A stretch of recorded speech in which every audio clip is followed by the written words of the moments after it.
Hey everyone, I'm Tobias, and tonight we fire up the forge to witness the scorching, soot-streaked world of the medieval blacksmith, the man who bent iron and history with every swing. You've probably seen them in movies, hammering glowing iron in slow motion with sparks flying majestically through the air. But trust me, being a real medieval blacksmith was nothing like a dramatic training montage. It was dirty, exhausting, blister-inducing work, and in most cases, it absolutely sucked. So before you get comfortable, take a moment to like the video and subscribe, but only if you genuinely enjoy what I do here. And let me know in the comments where you're tuning in from and what time it is for you. It's always fascinating to see who's joining us from around the world. Now dim the lights, maybe turn on a fan for that soft background hum. And let's ease into tonight's journey together. You were born into the noble, soot-covered lineage of medieval blacksmiths.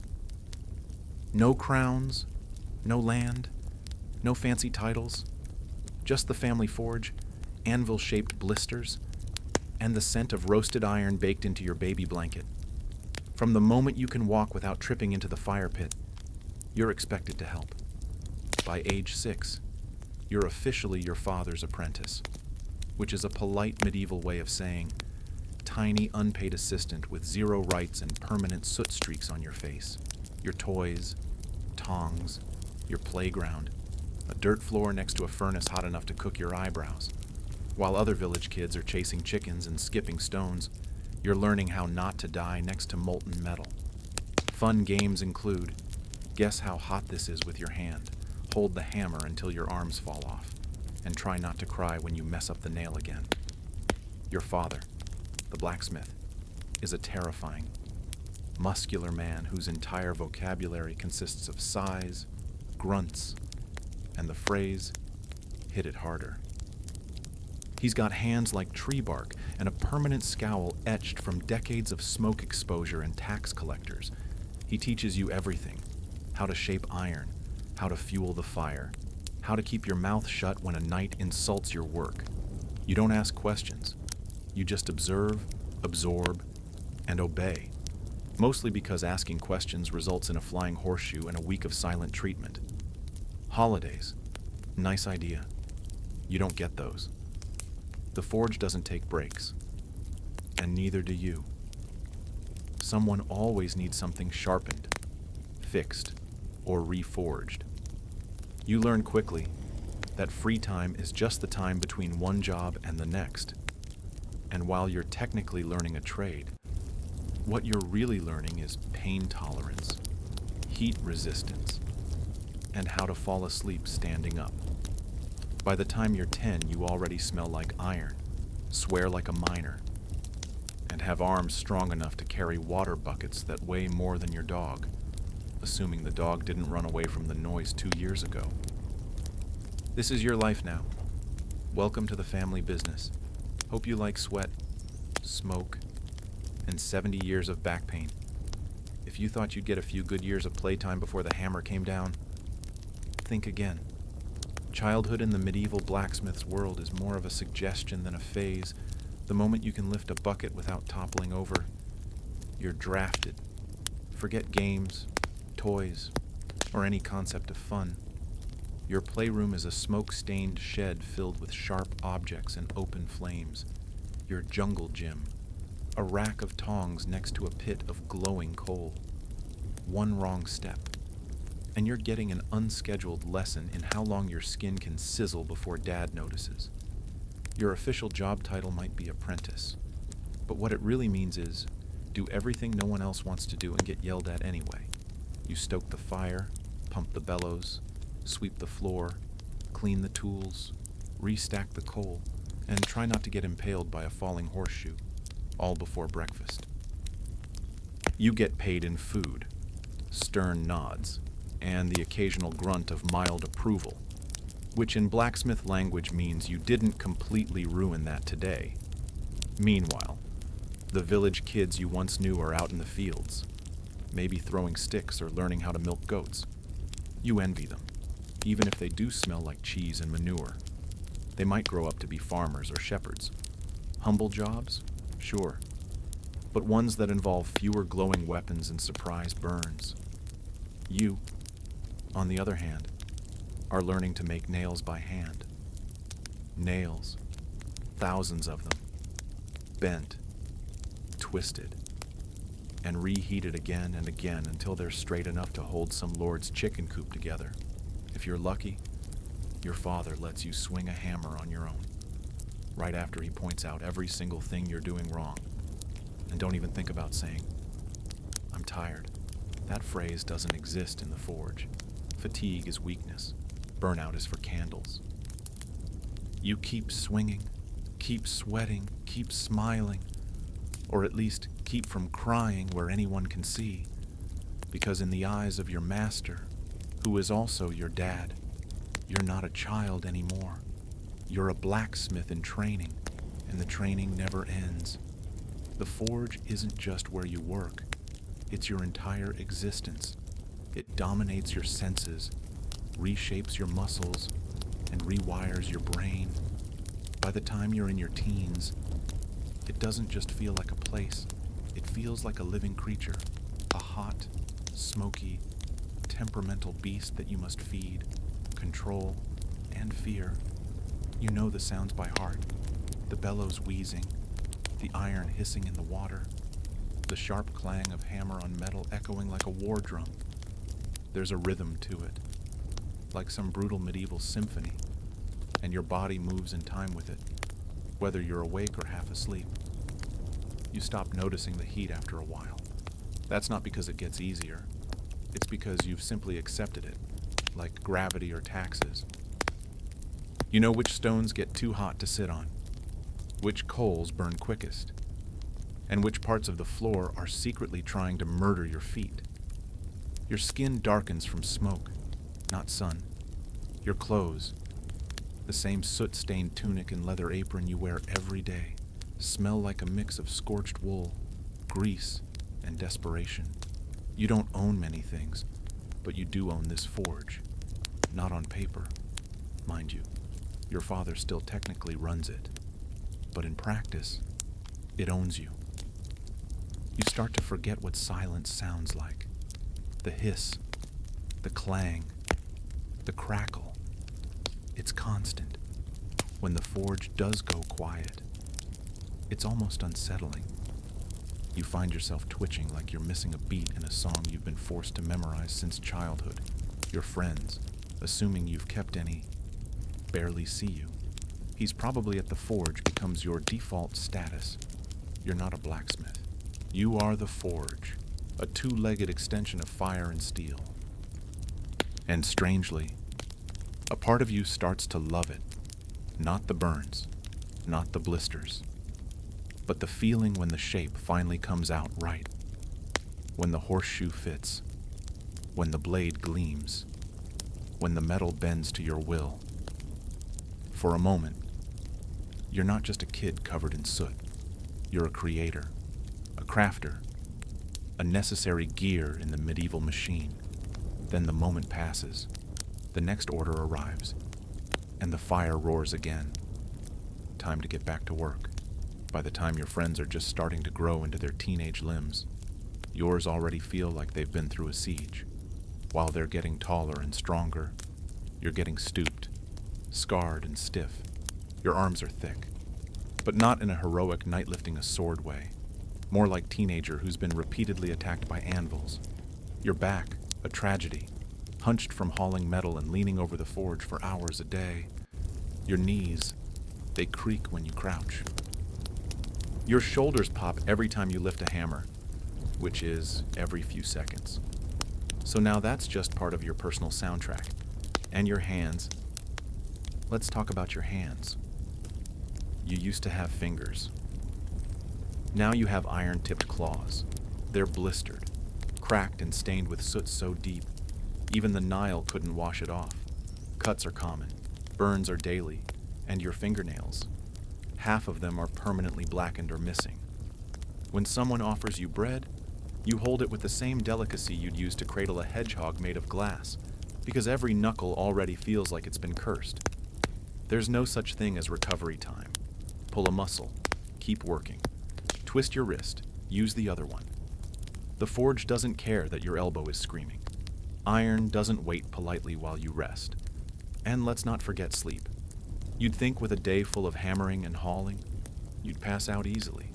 But no, your muscles ache so bad you can't lie still.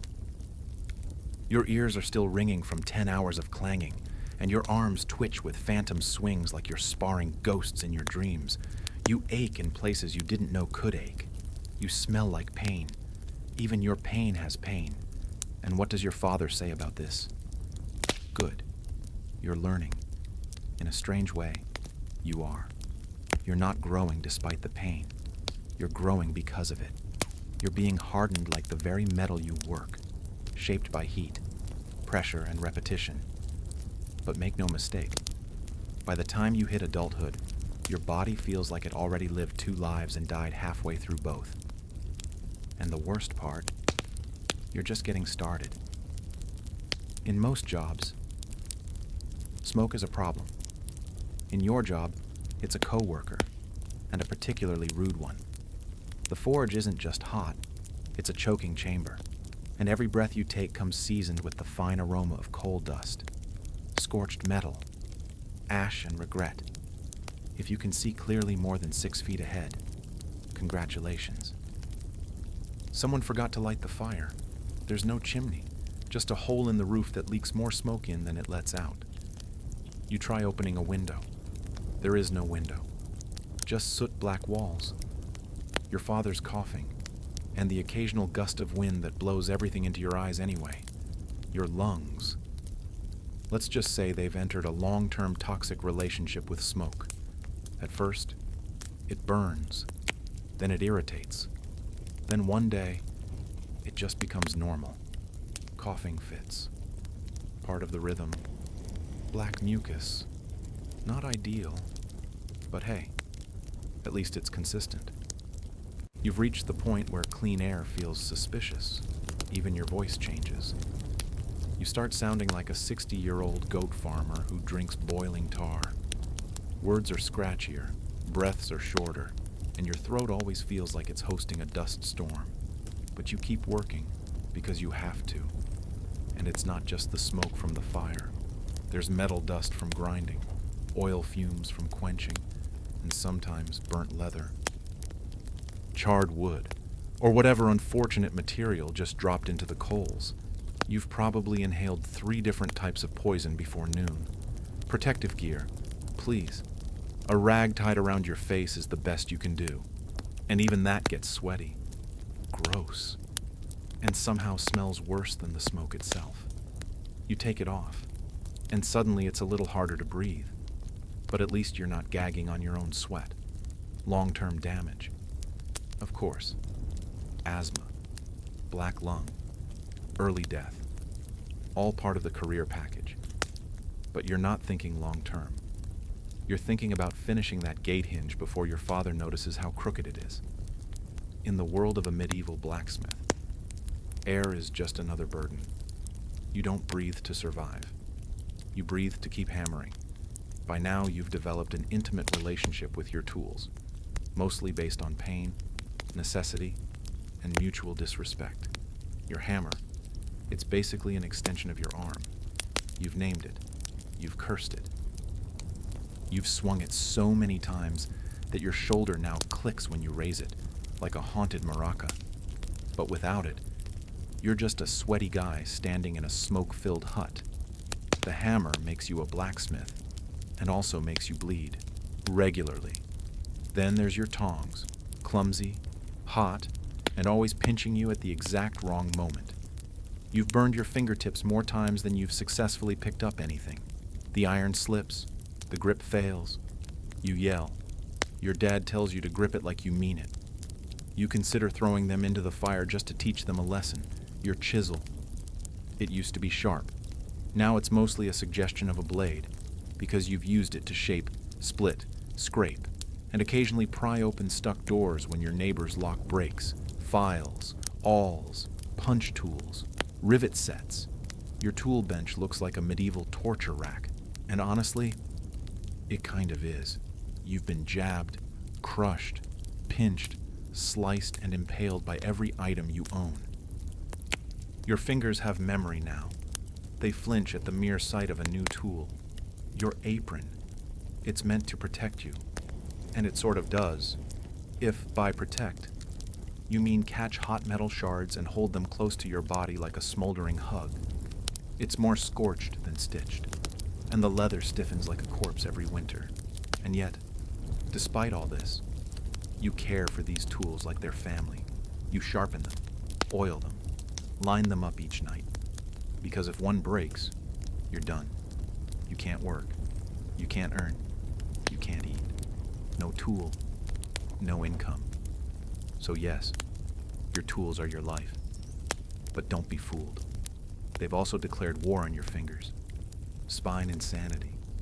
Every day, they whisper, "We help you survive, but we'll also slowly destroy you." And you say, "Yeah, that sounds about right. Now pass the hammer." You don't wear a crown, carry a sword, or lead armies. But without you, the village stops functioning by Tuesday. You're the blacksmith. And everyone needs you all the time, for everything. You're the medieval equivalent of customer service, tech support, and roadside assistance rolled into one soot-covered figure who smells like smoke and shame. The knight needs a new sword. You make it. The farmer breaks a plow. You fix it. A monk's bell cracks. A baker's oven door jams. A shepherd's gate latch won't close. Guess who gets called? That's right. You. Every single time. And they all act like you've just been waiting for their problem. They show up unannounced, mid-swing, covered in mud and entitlement.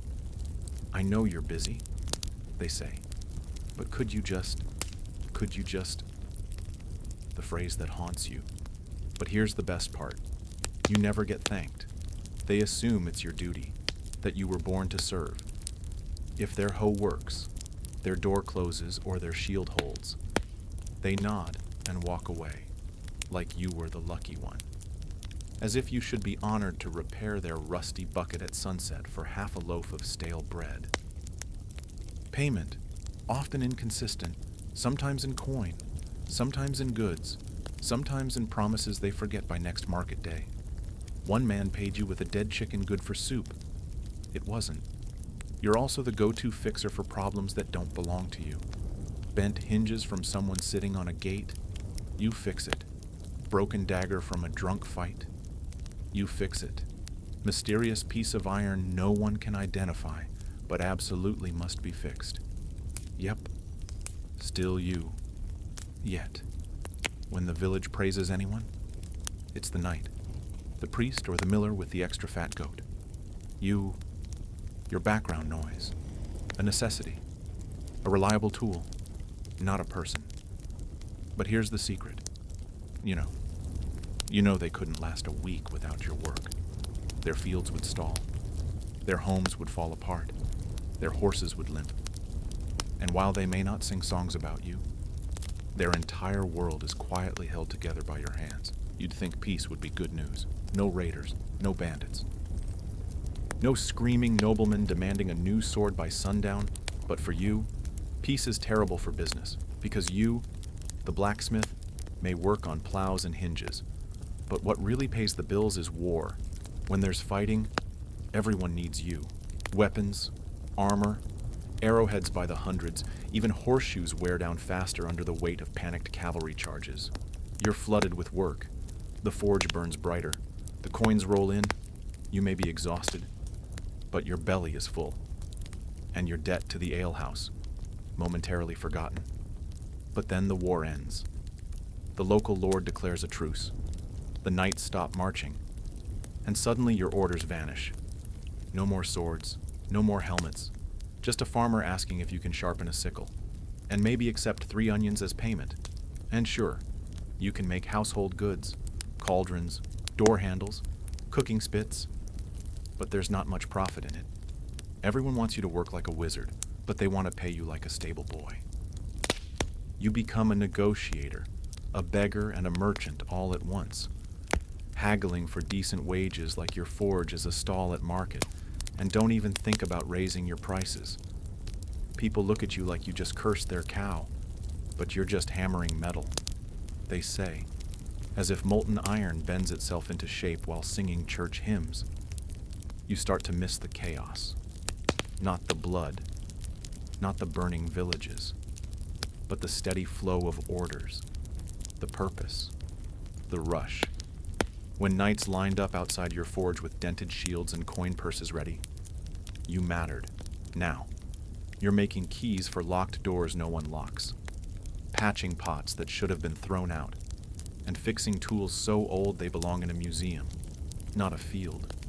Peace, for everyone else, means safety and rest.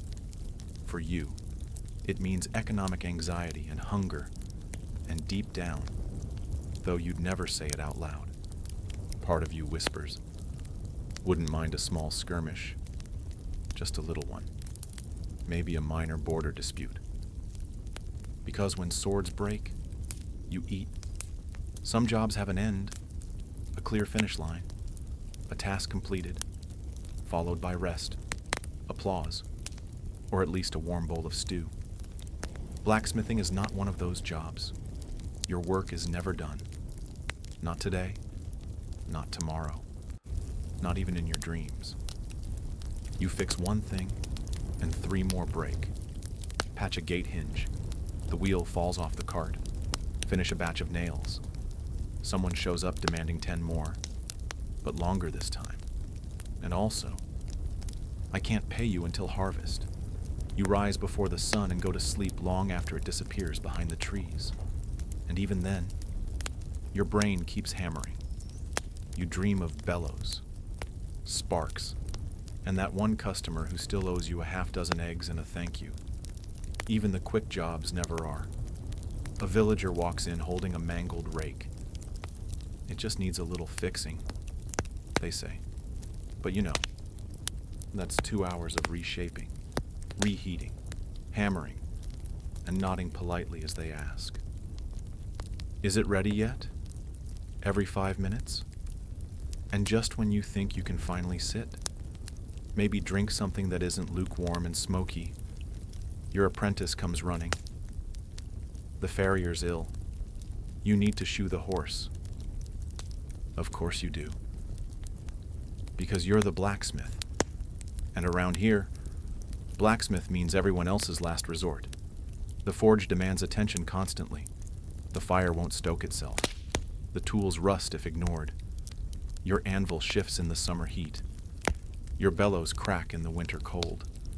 Everything is either falling apart or threatening to. Even holidays don't stop the work. Sunday is technically a day of rest. Unless, of course, someone's ox cart breaks on the way to market. Then suddenly, you're in your apron, half awake, praying the priest doesn't walk by while you're hammering on the Lord's Day. You don't keep a to-do list. That implies there's a point when it'll all be crossed off. There isn't. Because blacksmithing isn't a job. It's a cycle. Work, fix, repeat. Until your body gives out. Or your hammer does. And the worst part, you kind of love it. You'd think that pounding hot iron all day would earn you at least 2 things. A good meal and a solid night's sleep. Wrong. In the life of a medieval blacksmith, food and rest aren't guaranteed. They're luxuries, like clean water or polite customers. Let's talk food first. You work from sunup to sundown, burning calories like a runaway horse. And what do you get? A piece of coarse bread, a bowl of cold pottage that might contain yesterday's turnip, and maybe, a bit of salted pork if it's a special day, which it isn't. You eat standing up, one hand still clutching tongs, the other shielding your food from the forge's ash.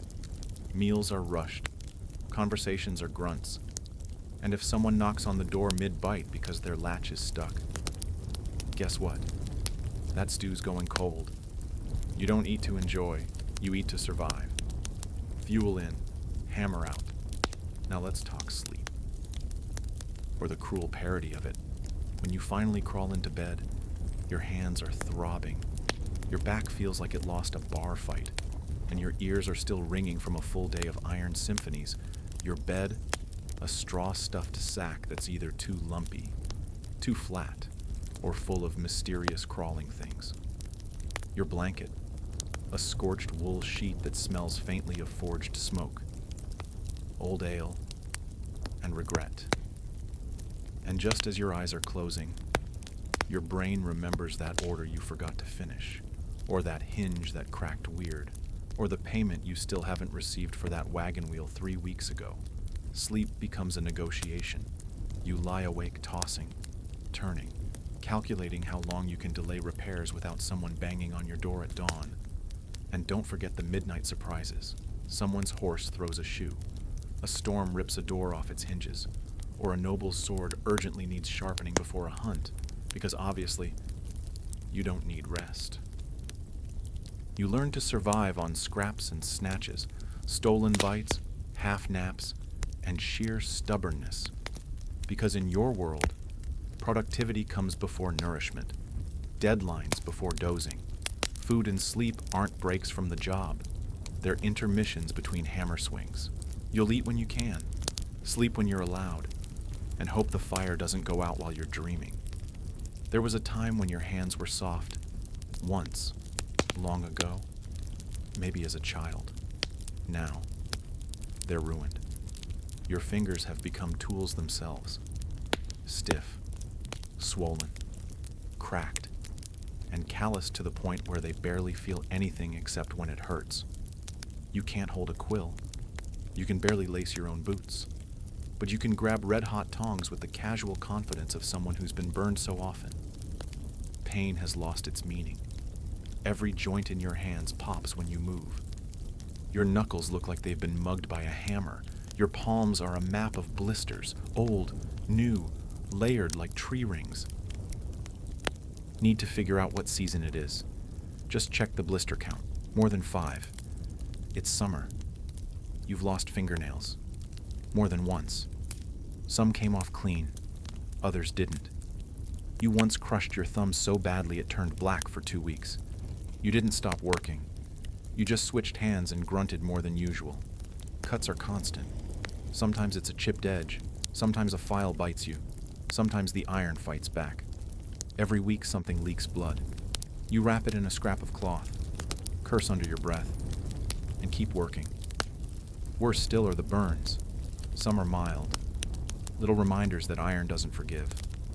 Others are worse, the kind that sizzle, bubble, and leave scars that tell their own stories. You've branded yourself more times than a cattle farmer, and at this point you're not even mad about it. You're just used to it. Your grip strength is the only thing that's improved. You can crush walnuts like they owe you money, but dexterity, that's gone. You drop things. Your fingers shake when cold. You're 30 and have the hands of a 70-year-old knight who lost 3 wars and now plays tavern dice for soup. But despite it all, these hands are what keep you alive. They shape swords, fix hinges, and hold the hammer that holds your reputation. They hurt constantly, but they work. Because in this life, it doesn't matter how broken your body is, as long as you can still swing. Let's be honest. You don't smell great. Actually, you haven't smelled clean since you were 5, the moment you became your father's apprentice. Your personal fragrance took a permanent turn toward unwashed ashtray mixed with burnt bacon and desperation. Welcome to Blacksmith life, where no matter how hard you scrub, you smell like fire, forever. The forge burns all day, and so do you. The smoke seeps into your clothes, your hair, your skin. Your sweat doesn't even smell like regular sweat anymore. It's more like smoked meat left out during a warm spring. You could bathe, in theory, but baths are rare. Water is cold, and you're working 6 days a week, covered in soot, grease, and coal dust before the sun's even fully up. So what's the point? You'd be filthy again by breakfast. Your clothes are no help. You wear the same singed tunic and scorched leather apron every day. They haven't been truly clean since the last festival. And even then, Someone spilled ale on them before noon. Now, they just sort of hang on your body like a protective layer of hardened funk. You try perfume. Forget it. It lasts 10 minutes before the forge eats it alive. Flowers wilt near you. Bread goes stale faster. Cats hiss when you pass. And the worst part, people notice. You walk into the tavern and the crowd parts like the Red Sea. The innkeeper already knows to seat you in the corner, near a window if possible. Not out of courtesy, but survival. No one wants to share a bench with the human embodiment of a burnt fence post. Still, you take it in stride. A little shame is better than going unnoticed. You're known. People say, "That's the blacksmith," with a mix of respect and nasal discomfort. You may not be the most charming man in town, but you're definitely the most aromatic. Besides, smelling like fire means you've been working. Smelling like iron means you've been crafting. And smelling like sweat-soaked leather dipped in soot and regret. Well, that just means you're a professional. You didn't choose this life. The forge chose you, through your father's calloused hands, and the iron expectations passed down like a rusty heirloom. And now, you're doing the same. Your son doesn't play with wooden swords or run wild through the fields. He fetches coal, pumps the bellows, holds the tongs steady while sparks rain down and you mutter, "Don't flinch." He's maybe 7, but already smells like burnt metal and wet burlap. You feel a bit guilty, but only a bit. Because you're not being cruel. You're preparing him. This is the trade. This is survival. He watches you swing the hammer, and you see the way he stares, wide-eyed, half in awe, half in fear. You remember that look. It's the same one you used to give your father, back when he seemed like a mountain. Now you understand he wasn't made of stone, just exhaustion and responsibility. You teach the boy everything. How to gauge heat by color, how to tap, not slam, how to listen to the metal. You shout sometimes, more out of habit than anger. Hold it right. That's too cold. Don't cry. It's only a burn. You try to soften things when you can. A story by the fire. A piece of dried fruit when you can afford it. But tenderness doesn't last long in the forge. There's too much work to do. His hands will soon look like yours. His back will ache before his voice cracks. He'll learn to sleep through ringing ears and wake up before sunrise without being told. He'll outgrow his shirt, but not the burn marks. And when you finally fall apart, knees, shoulders, lungs, he'll carry the hammer you can no longer lift. People might say it's unfair, that the cycle should end, but this is how it's always been. A lineage of soot, steel, and survival. You're not just passing down a trade, you're passing down a legacy, a forge that never cools. So yes, you raise your son to do it all again, not because you're cruel, but because someone has to keep the fire going. You've spent a lifetime standing too close to fire, swinging too much iron and breathing too little clean air.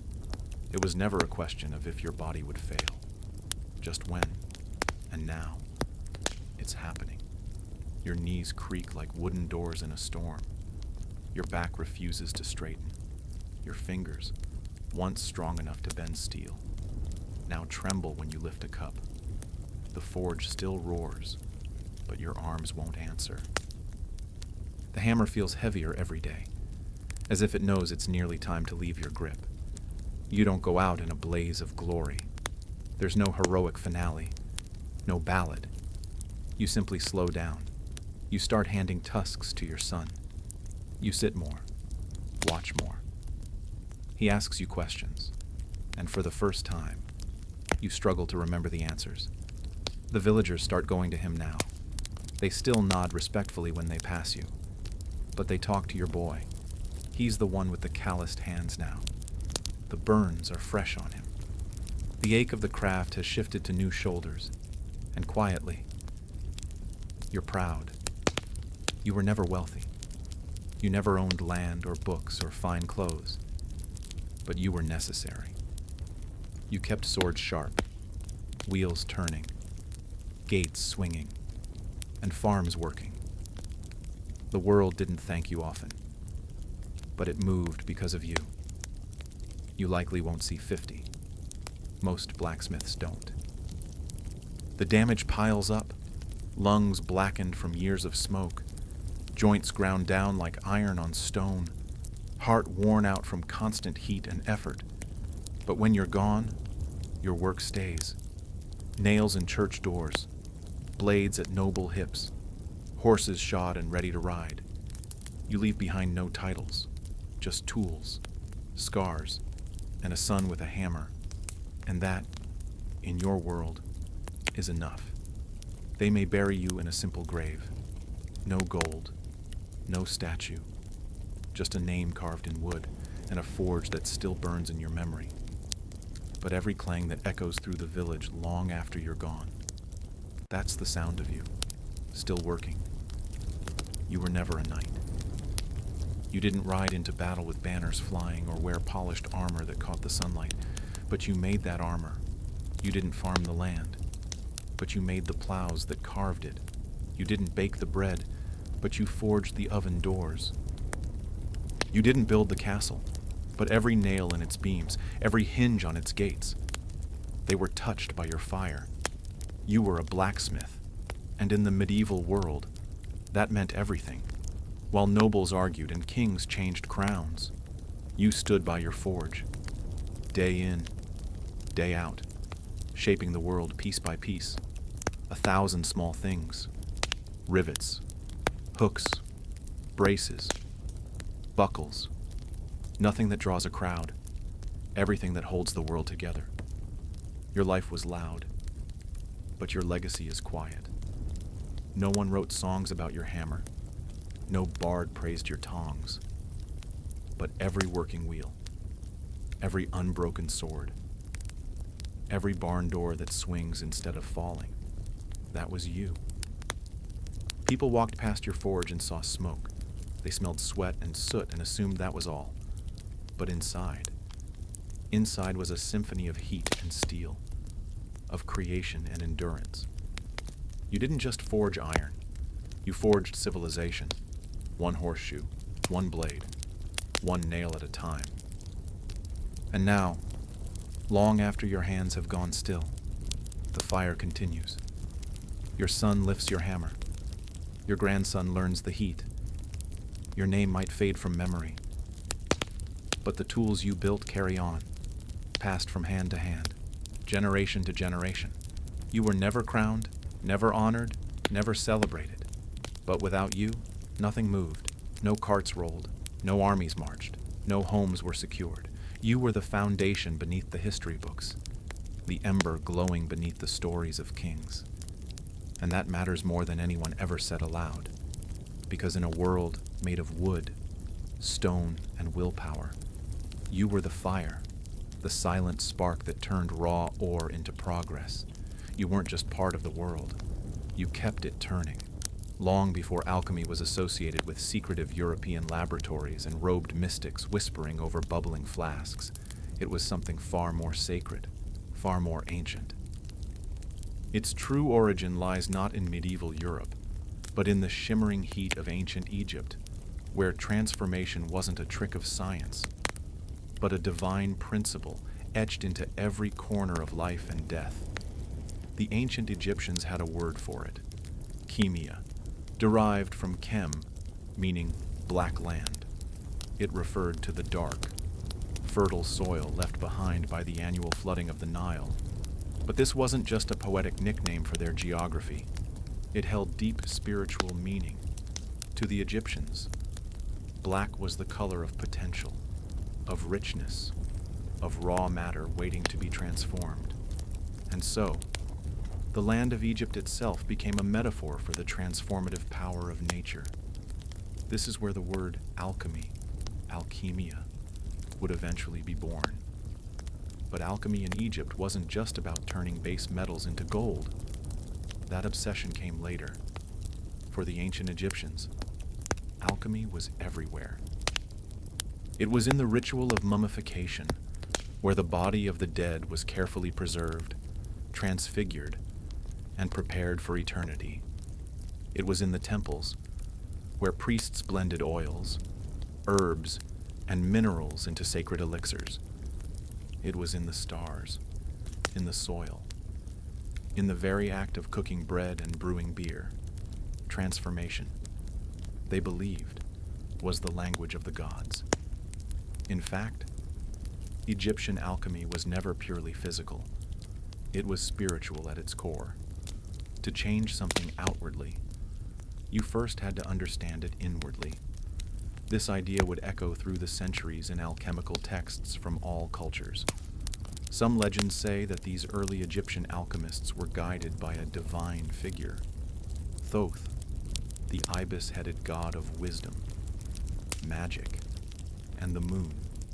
According to lore, Thoth revealed the secrets of creation, transformation, and the soul's journey beyond death. These secrets, it was said, were written on a mystical object known as the Emerald Tablet. But before we get to that, we have to recognize one truth. Alchemy began not as a quest for gold, but as a sacred science of life. In Egypt, it was the fire that gave rise to all others, and everything that came after, from Persia to Paris, would trace its roots back to this ancient, fertile land. If ancient Egypt was the birthplace of alchemy, then Thoth was its divine midwife. In Egyptian mythology, Thoth wasn't just a god. He was the god of knowledge, magic, writing, time, and the very laws of the universe, with the head of an ibis and a moon disk above him. Thoth stood for equilibrium, and in a world obsessed with order and transformation, he was the sacred scribe of all hidden truths. According to myth, Thoth didn't just teach alchemy, he embodied it. The Egyptians believed he had authored thousands of books filled with divine wisdom. Most of these were never meant for mortal eyes, but one fragment of his knowledge would change history: the mysterious Emerald Tablet. Whispers of the Emerald Tablet have echoed through time like a riddle carved into the bones of civilization, said to be inscribed in green crystal or emerald stone. The tablet was a short, poetic text, barely a dozen lines long, yet those lines were believed to hold the ultimate key to transforming matter, spirit, and reality itself. It begins with a sentence that has haunted thinkers for centuries. That which is above is like that which is below, and that which is below is like that which is above. This simple line, the principle of correspondence, suggests that the microcosm and the macrocosm are mirrors. What happens in the heavens happens within the human soul. What changes in the lab echoes in the cosmos. The Emerald Tablet didn't hand out instructions for making gold. It handed out a worldview. It said, the world is not fixed. Everything can be refined, elevated, transmuted, not just led into gold, but ignorance into wisdom, chaos into harmony, the mortal into the divine. The tablet also speaks of the one thing, the source of all creation, and how it rises from the earth and descends from the sky, carrying the power of all things in its wake. Many saw this one thing as the philosopher's stone, others as the soul, the ether, or even consciousness itself.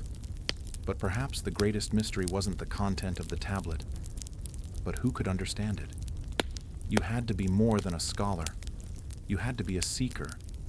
And it was this sacred riddle, gifted by Thoth, that would survive the fall of Egypt and pass like a torch across borders and ages. First to Persia, then to the world. As Egypt's golden age faded, alchemy did not vanish.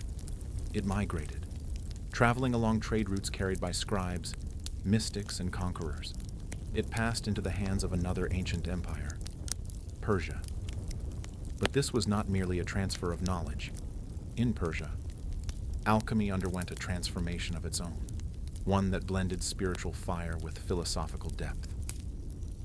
The backbone of Persian alchemical thought was deeply shaped by Zoroastrianism, one of the world's oldest monotheistic religions. At its heart was the concept of duality, a constant battle between light and darkness, truth and falsehood, purity and corruption. Fire, the purest of all elements in Zoroastrian belief, wasn't just a symbol. It was sacred. It burned in temples, representing divine wisdom. And that fire would light the crucibles of early Persian alchemists. But while spiritual ideas burned bright, it was a Greek-Egyptian mystic named Zosimos of Panopolis who gave alchemy its first real voice, one that still echoes today. Living in Roman Egypt around the 3rd or 4th century CE, Zosimos was no ordinary philosopher. His writings fused technical descriptions of furnaces, stills, and elixirs with strange visionary journeys.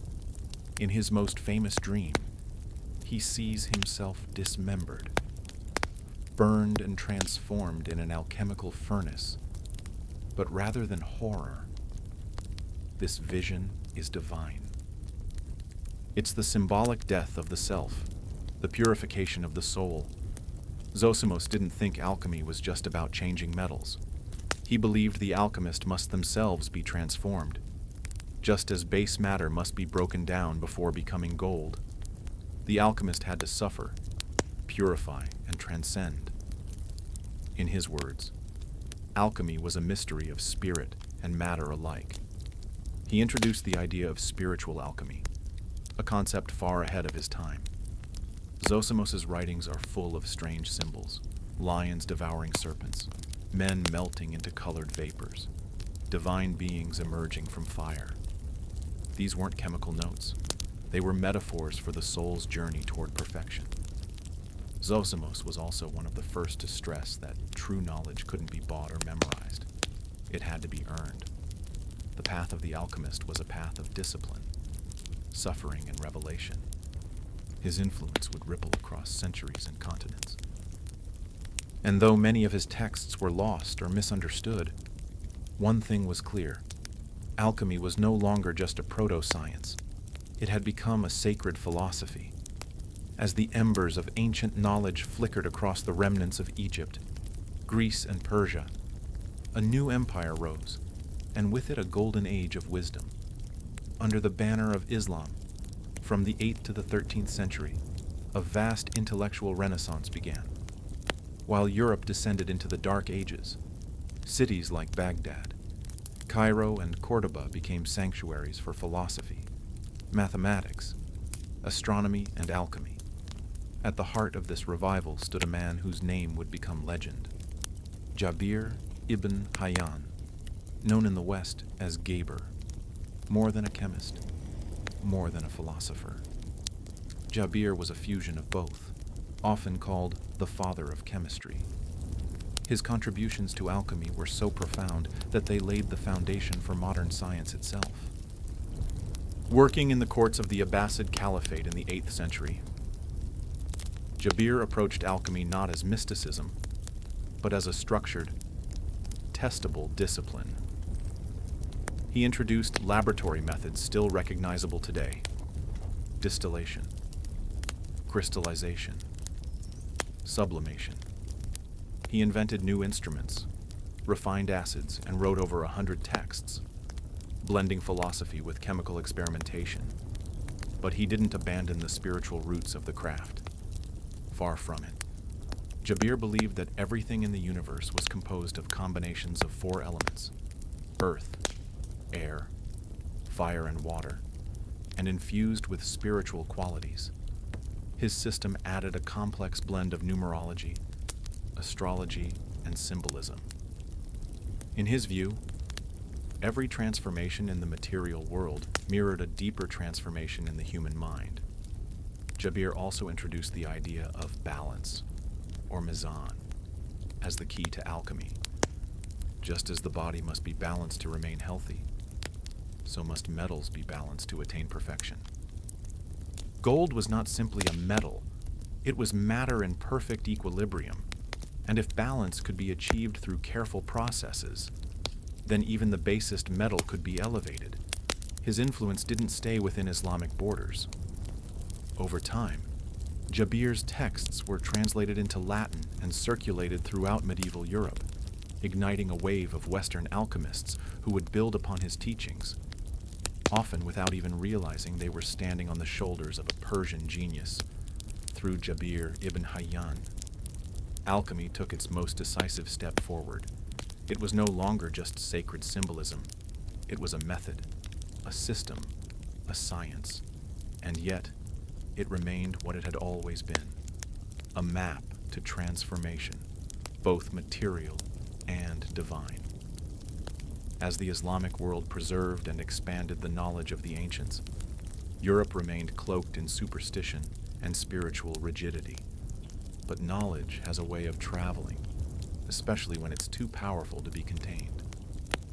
Slowly, piece by piece, alchemy made its way westward, smuggled through language, ink, and conquest. The bridge between East and West was built in places like Alexandria, once home to the Great Library, and later, Toledo and Cordoba in Islamic Spain, or Al-Andalus, here, Christian.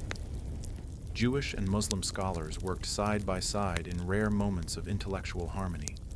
Translators toiled over Arabic manuscripts, decoding the works of Jabir, Zosimos, and Aristotle, breathing forgotten ideas back into Europe. By the 12th century, Europe was starving for knowledge. The rediscovery of these ancient texts, especially on alchemy, was nothing short of a cultural detonation. But what arrived wasn't the practical science of chemistry alone. It was alchemy in its fullest form, a fusion of spirit, matter, and meaning. Monasteries began hiding strange manuscripts behind sacred scripture. Monks experimented with metals not just to purify them, but to purify themselves. And in hidden chambers and candlelit studies, European minds began to obsess over one idea: transmutation. The notion that base metals could become gold and that the human soul could do the same. One of the most influential texts to reach Europe was the Turba Philosophorum, or Assembly of the Philosophers, a mysterious dialogue among ancient sages discussing the secrets of nature. Then came the Picatrix, a massive Arabic grimoire filled with astrological and alchemical symbolism. These works didn't just pass on recipes. They carried worldviews, and those worldviews planted seeds in curious minds. The Latin translations of these texts circulated quietly, often disguised as religious or philosophical treatises to avoid accusations of heresy. After all, alchemy posed a threat. It challenged the fixed order of things. If lead could become gold, could a peasant become noble? Could man become divine? The church watched with suspicion, but alchemy's allure was too strong. It offered a hidden path to perfection, outside of dogma, outside of authority. By the late Middle Ages, Europe had taken the torch, the flame that once burned in Egypt. Persia and Baghdad now flickered in castles, monasteries, and secret societies. Alchemy had crossed the threshold, and it was about to evolve again. By the late Middle Ages, alchemy in Europe had transformed into something almost mythic. It was no longer just an intellectual pursuit. It was a holy quest. And at the heart of that quest lay one object, one idea, one obsession: the philosopher's stone. The stone wasn't just a chemical substance. It was a mystery wrapped in allegory, hidden in symbols and cloaked in riddles, said to have the power to transmute base metals into gold and grant immortality through the elusive elixir of life. The philosopher's stone became the most sought-after artifact in Western esoteric tradition, but to those who truly understood alchemy, the stone was not physical, it was spiritual.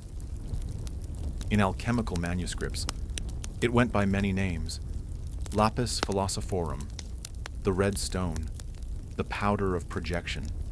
Some claimed it was a literal red crystalline substance, Others insisted it was a metaphor for spiritual awakening, but all agreed it was the key to ultimate transformation. Alchemists believed the universe itself was a living organism constantly striving toward perfection. Metals, too, were alive, growing slowly in the womb of the earth. Lead was simply immature gold, and just as nature evolved toward balance, man could evolve as well. The philosopher's stone was the accelerant of that evolution. European alchemists like Albertus Magnus, Roger Bacon, and later Paracelsus devoted their lives to understanding the processes of nature in pursuit of this ultimate truth. They built furnaces, studied astrology, collected rare minerals, and wrote cryptic texts filled with serpents, suns, dragons, and kings, all metaphors for the stages of inner and outer transformation. The stone's creation was said to follow a path called the magnum opus, or great work. It began with nigredo, the blackening, symbolic of death, decay, and the breaking down of ego. Then came albedo, the whitening, purification. Then citrinitas, the yellowing, illumination. And finally, rubedo, the reddening, rebirth and the emergence of the stone. But why hide this process in metaphor? Because true transformation, alchemists believed, wasn't meant for the uninitiated. The stone would reveal itself only to those who were ready, not just intellectually, but spiritually. To seek the stone was to seek perfection. And while many searched for gold, the wisest alchemists knew the only thing worth perfecting was the soul. As alchemy took deeper root in medieval Europe, it began to slip into the shadows. What was once open dialogue in temples and scholarly exchanges in courts now became hidden practice. The reasons were many. Religious scrutiny, political fear, and the simple fact that alchemy's language had become a secret code, decipherable only to the initiated. The Church, wielding enormous power, saw in alchemy both promise and danger. While some Christian mystics embraced it, seeing the transmutation of metals as a mirror of Christ's resurrection, others condemned it. The idea that man could manipulate nature, even achieve spiritual ascension outside of divine grace, was heretical.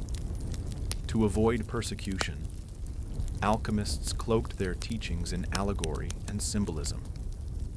Thus began an era where alchemy went underground, hiding in secret societies, coded manuscripts and obscure symbols that only insiders could interpret. The Rosicrucians, a mysterious brotherhood that surfaced in the 17th century, claimed to hold ancient alchemical wisdom passed down from Egypt and Arabia. Their manifestos spoke of spiritual enlightenment, divine harmony, and the hidden sciences. Though no one could prove their existence, their ideas spread like wildfire, inspiring generations of seekers. Then there were the Freemasons, whose roots trace back to stone builders, but whose rituals echo deeply with alchemical philosophy. Purification, transformation, inner light. Whether or not they practiced alchemy in the literal sense, their symbolic language aligned perfectly with its aims, the building of the perfect self. Alchemy also found refuge in books of secrets, texts like the Mutus Liber, which contained no words, only a series of strange, symbolic images meant to communicate the great work, without uttering a single sentence. Other manuscripts were written in green language, a form of wordplay, puns and poetic double meanings that concealed their deeper truth. The alchemist's life had become one of duality, outwardly a scholar, physician, or monk, quiet, obedient, inwardly a revolutionary, chasing the divine through fire and metal, spirit and stone. The very secrecy that threatened alchemy also preserved it, like a fire buried beneath ash.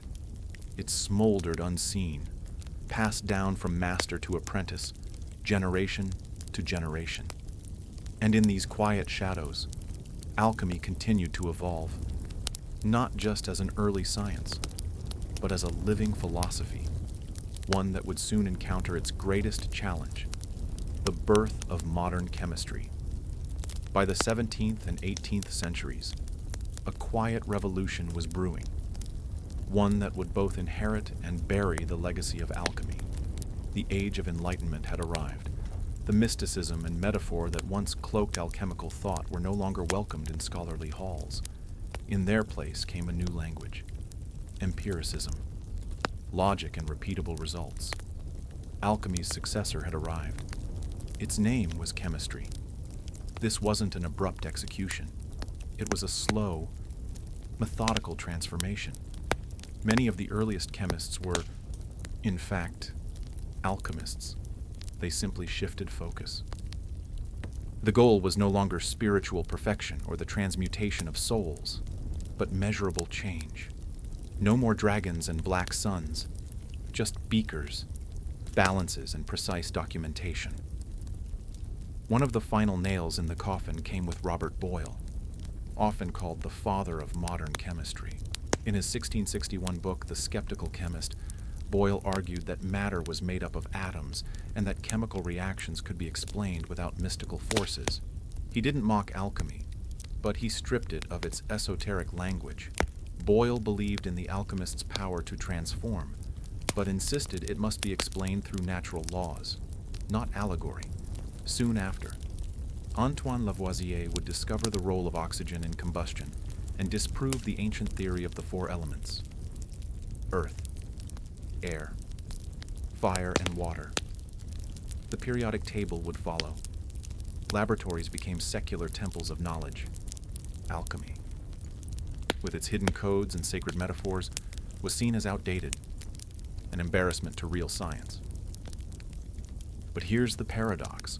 Chemistry owed its very existence to alchemy. The tools, the techniques, the curiosity. It all came from the furnace of that ancient craft. Alchemy had walked so that chemistry could run. Still, the world was changing. Industrialization demanded results, not riddles. Governments funded laboratories, not lodges.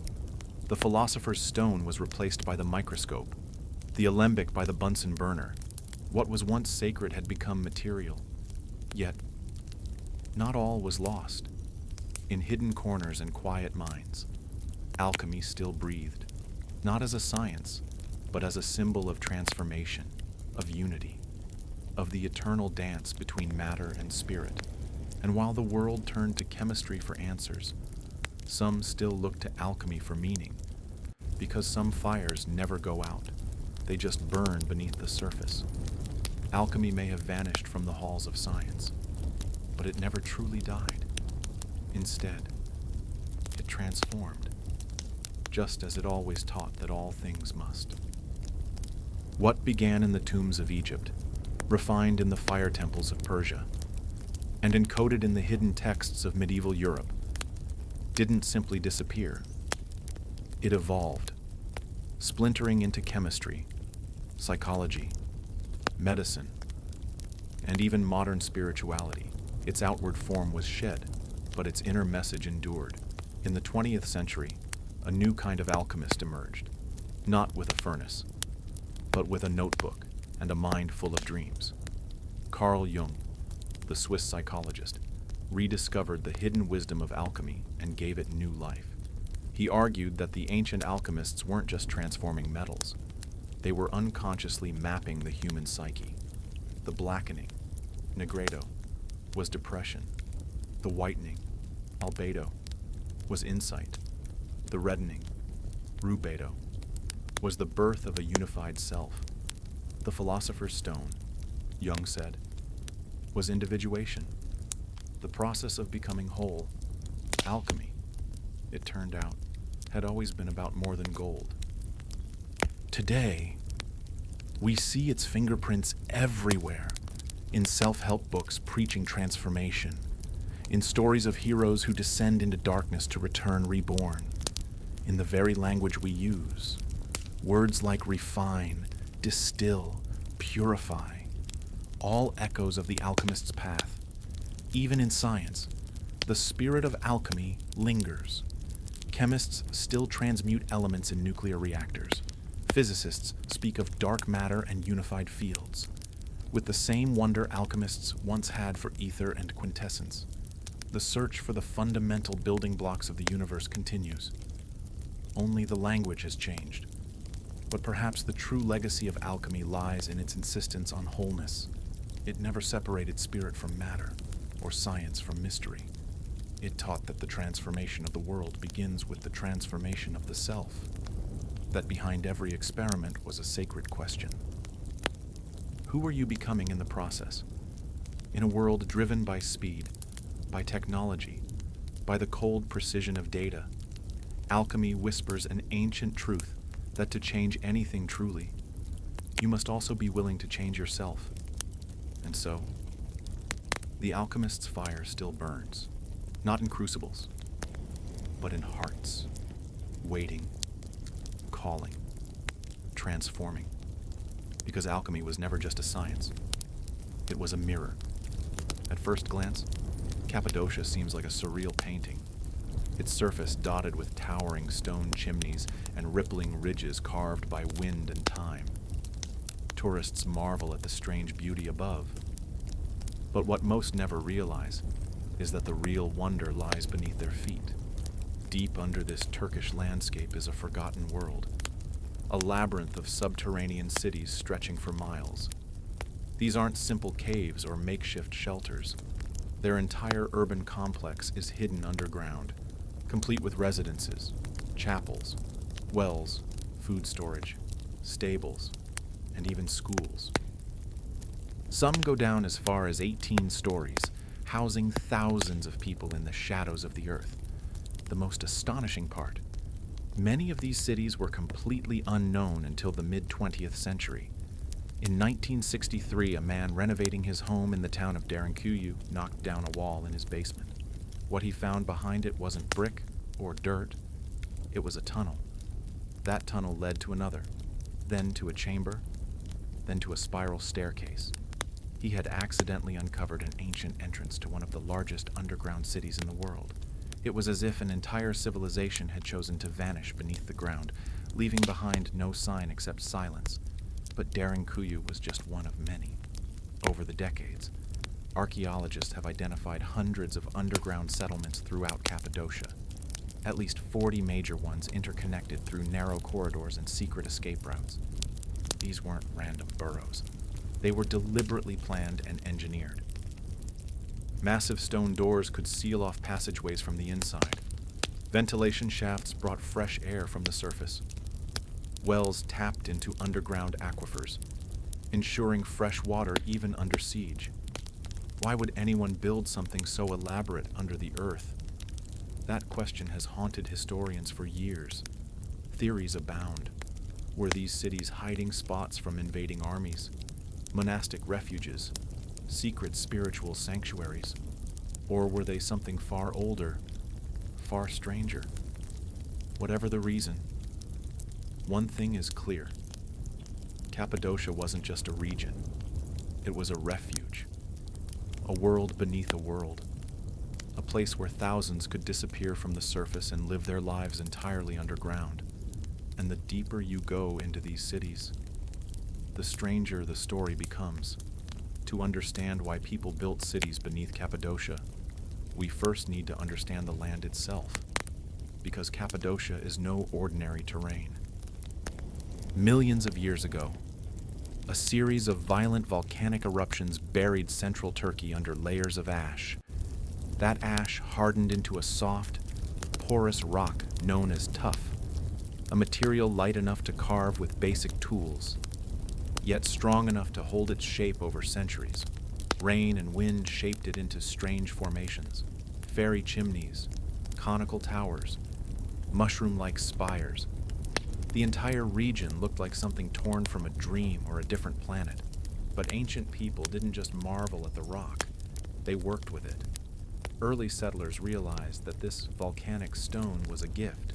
They could carve out homes, chapels, storage rooms, even entire complexes without lumber or bricks. and unlike surface dwellings.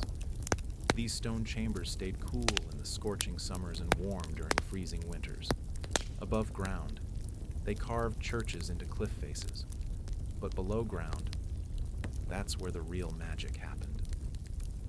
It likely began with simple caves, small hideaways to store food, to escape heat, or to shelter from storms.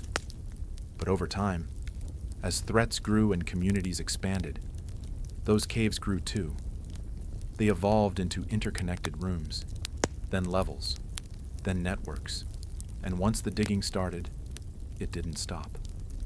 Entire societies vanished beneath the soil, carving deeper and deeper, not randomly, but with intention. Tunnels connected homes to kitchens, stables to wells, rooms to chapels.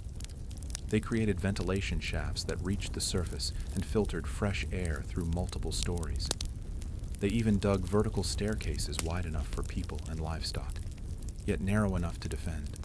What's truly incredible is how ancient these structures may be. While many underground cities were expanded during the Byzantine era, some archaeologists believe that the original levels, especially in places like Derinkuyu and Kemakla, could date back to the Hittite Empire, or even earlier, around 2000 BCE.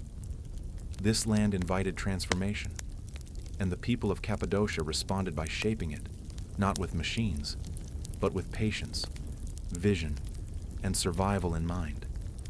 The earth wasn't just a foundation, it was a shelter, a fortress, a second sky, only inverted and filled with secrets. But what exactly were they hiding from? That's the question we explore next. Beneath the quiet town of Derinkuyu lies something extraordinary.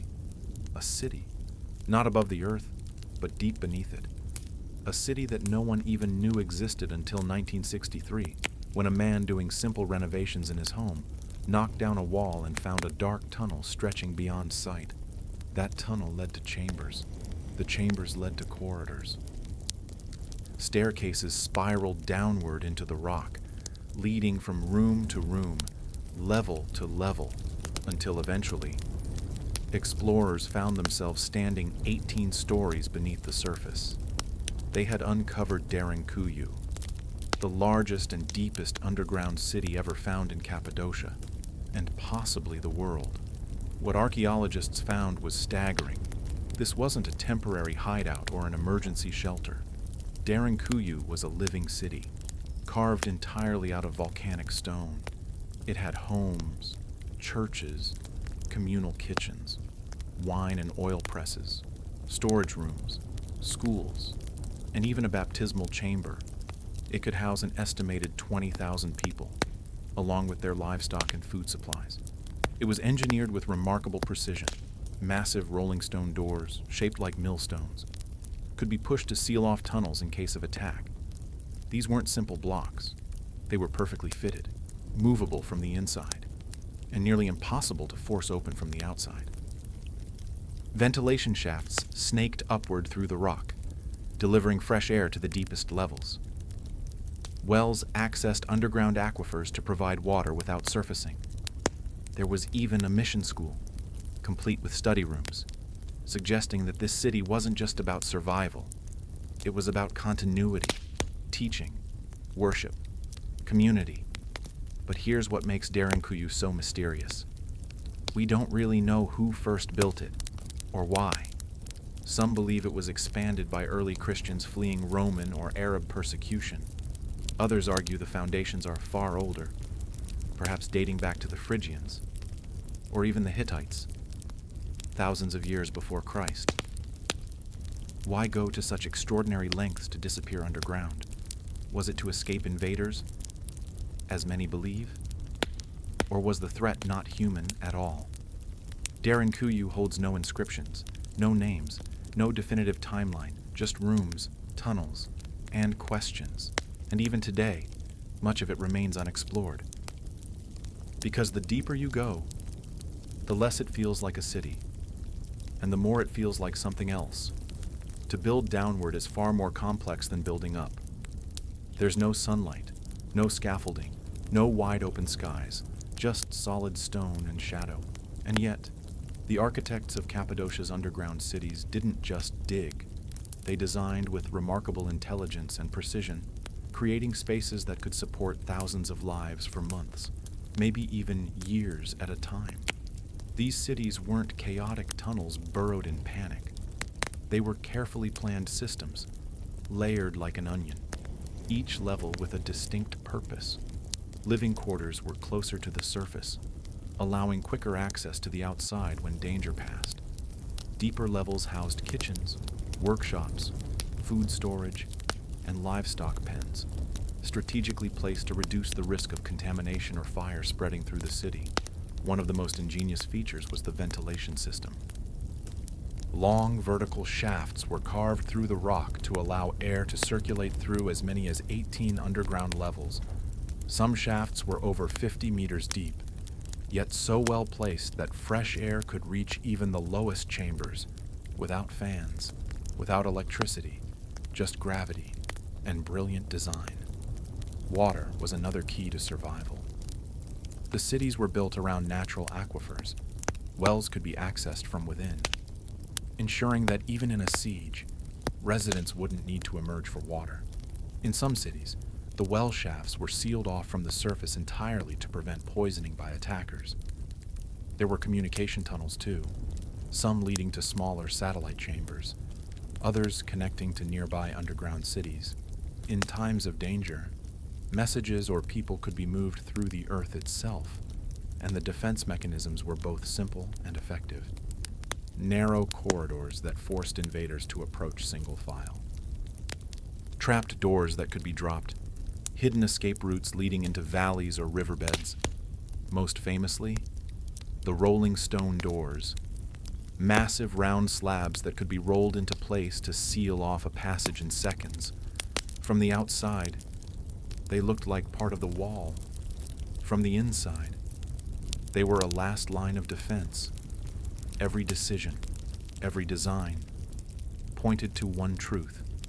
These cities were built for survival, not for days, not for weeks, but for long-term habitation under extreme threat. Which raises the question, what kind of danger required this level of preparation? And was it ever truly gone? For centuries, scholars have asked the same haunting question. Who were the people of Cappadocia hiding from? What kind of threat drove entire populations to dig into the earth, not just for shelter, but to live? The most common theory points to invaders. Central Anatolia was a crossroads of empires. From the Assyrians to the Persians, from the Romans to the Byzantines, the region was constantly under threat. Later, Arab raids during the early Islamic period would push Christian communities to seek refuge underground. Derinkuyu and Kaymakla may have become sanctuaries during these waves of violence, allowing people to disappear into the rock and wait for danger to pass. But there's a problem. The depth, complexity, and sheer scale of these underground cities suggest they weren't built in a rush. This wasn't a desperate act. It was a long-term plan, requiring generations of digging, engineering, and refinement. Some of the deepest chambers appear to predate Christianity entirely. So, who built the first layers? Some historians trace the earliest tunnels back to the Hittite Empire nearly 4,000 years ago. Others suggest the Phrygians may have expanded them. But beyond these educated guesses, the record grows silent. There are no inscriptions, no carvings, no direct evidence telling us who first vanished beneath the surface or what they were running from.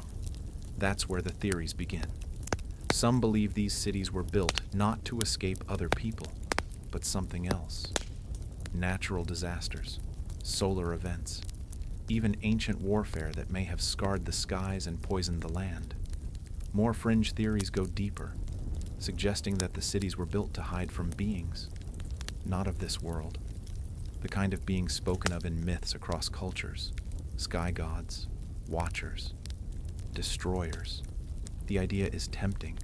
If you look at the level of secrecy, the air shafts disguised from view, the escape routes, the stone doors. It almost feels like the builders were trying to disappear completely, as if whatever they feared didn't just attack, it hunted. While these ideas remain speculative, they reflect a central mystery. No matter how many layers archaeologists uncover, the core question remains unanswered. Who were they hiding from? And did it work? Because sometimes the deeper you dig, the darker the truth becomes. Imagine living not just a day, but months, maybe even years, entirely underground. No sunlight, no open skies, just stone walls, flickering oil lamps, and the ever-present hush of life beneath the earth. This was reality for thousands in Cappadocia during times of threat. But what did daily life actually look like inside these vast underground cities? Despite the darkness, these spaces weren't lifeless. They were alive with routine, carefully structured for communal survival. Families lived in multi-room compartments. Kitchens were located on lower levels to manage smoke more efficiently, and food was cooked in clay ovens. The scent of baked bread, lightly mixed with the damp smell of stone and livestock. There were churches and chapels, carved with crosses and altars, some even containing intricate frescoes. People didn't just survive here. They prayed, worshipped, and practiced rituals. There were communal areas for meetings, schooling rooms for children, and long corridors that echoed with voices and footsteps. Lighting came from oil lamps, dozens of them scattered along the passageways. Smoke was channeled through cleverly designed shafts that doubled as ventilation. Yet, life here wasn't easy. Fresh air was limited, darkness was constant, and silence, when it fell, was absolute. Water was drawn from deep wells tunneled into aquifers.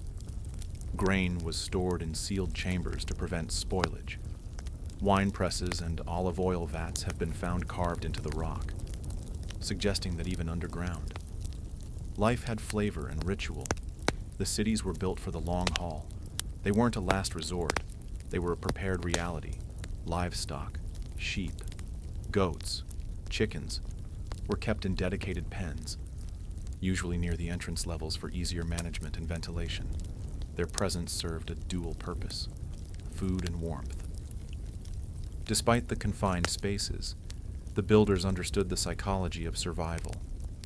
Rooms were laid out in ways that gave families privacy, while shared spaces created a sense of community. Life underground wasn't just about hiding. It was about preserving a way of life, a culture, and a people. It's a humbling thought. While wars raged above, entire civilizations continued below, hidden in silence. People married, taught their children, mourned their dead, all within stone chambers lit by fire. To live underground was not to live in fear. It was to live with intention.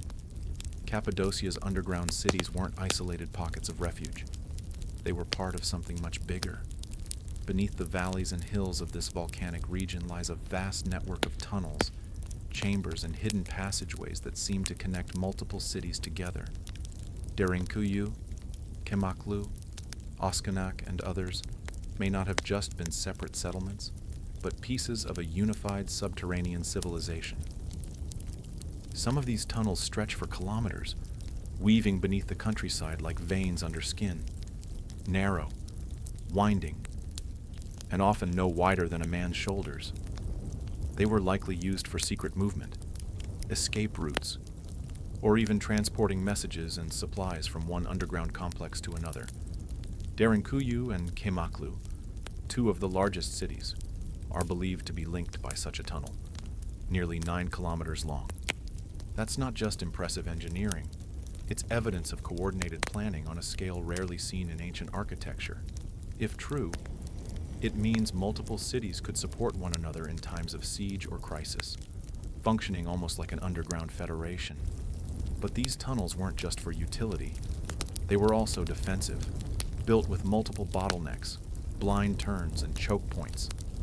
They forced any pursuer to enter one at a time, making them easy to trap or ambush. Many tunnels were rigged with trapdoors and stone corks that could be rolled into place to block intruders. Still, the full extent of these networks remains unknown. New passageways are still being discovered. In 2014, an even larger underground complex was accidentally uncovered beneath Nev Shahir, possibly dwarfing even Derinkuyu. Archaeologists believe it could contain dozens of levels, aqueducts, places of worship, and countless more tunnels yet to be mapped. What were these tunnels truly for? Were they simple escape routes, or the infrastructure of a society built to live without ever being seen? The more we uncover, the more we realize Cappadocia's underground isn't just a collection of homes and halls. It's a system, planned, connected, hidden beneath our feet for thousands of years. And maybe, just maybe, there's still more waiting to be discovered. Entire cities, buried not by time, but by intention. Because in Cappadocia, the Earth doesn't just hide secrets, it protects them. Despite decades of excavation and study, Cappadocia's underground cities remain wrapped in mystery.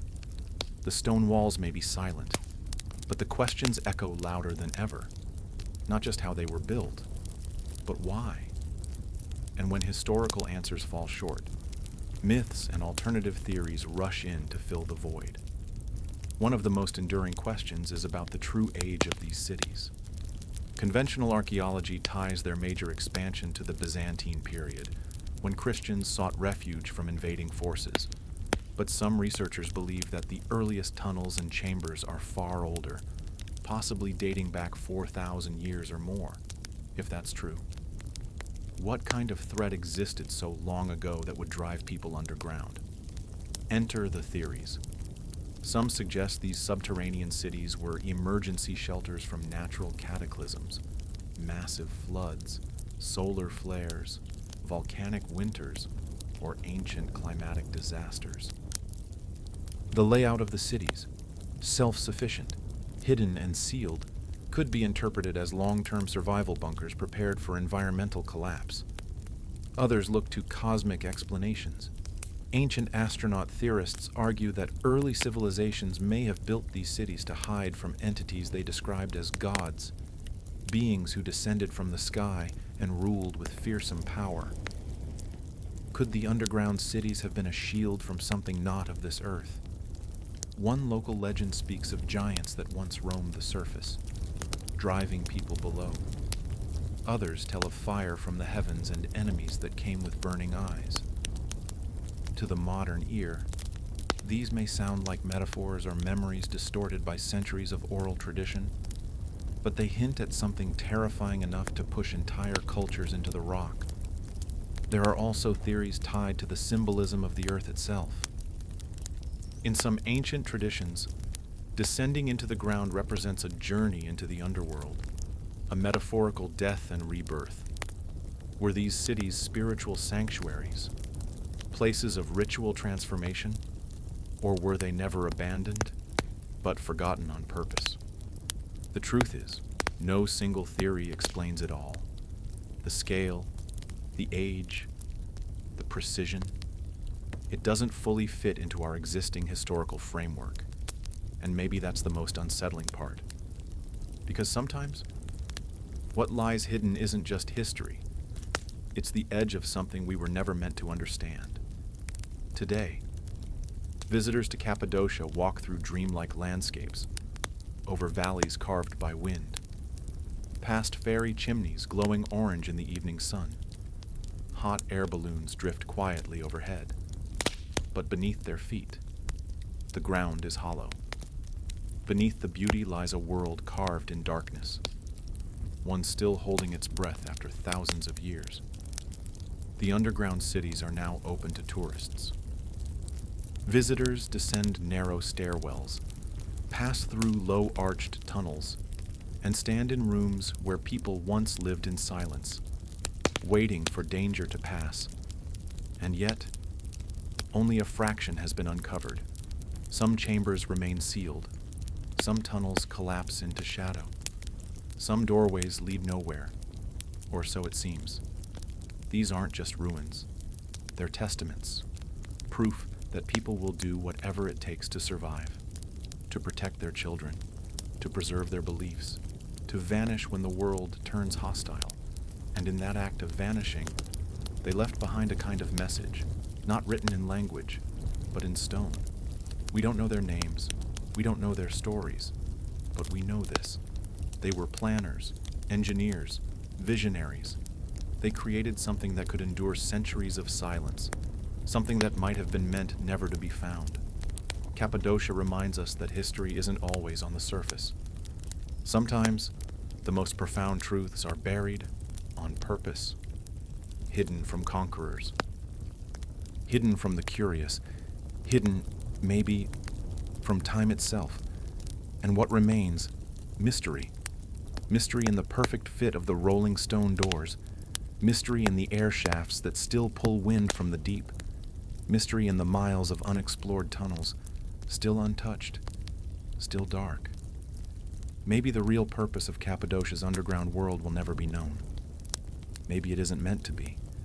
But as you walk through those chambers, with the weight of rock above and the silence pressing in, you feel something ancient stirring, a presence, a whisper, not of fear, but of endurance. Because when the world above was chaos, the people of Cappadocia looked down and chose to survive, in the dark, together, and the earth, it seems, has kept their secret well. To the ancient world, sleep was not an escape from reality. It was an entryway into something deeper. Dreams weren't dismissed as random thoughts or figments of imagination. They were taken seriously. In fact, they were considered messages, sometimes warnings, sometimes prophecies, and often direct communications from gods or spirits. For ancient civilizations, the boundary between the physical and spiritual world wasn't sharp. It was porous, and in sleep, that boundary grew thin. The act of dreaming was sacred, mysterious, and often terrifying. It was during those quiet, vulnerable hours of the night that the divine could reach into the human mind, and what it whispered or roared could shape the course of a king's decision, a priest's ritual, or a city's fate. In almost every early culture, from the river valleys of Mesopotamia to the temples of Egypt and the academies of Greece, dreams held an elevated status. People believed they were being visited not by fantasy, but by real forces with real consequences.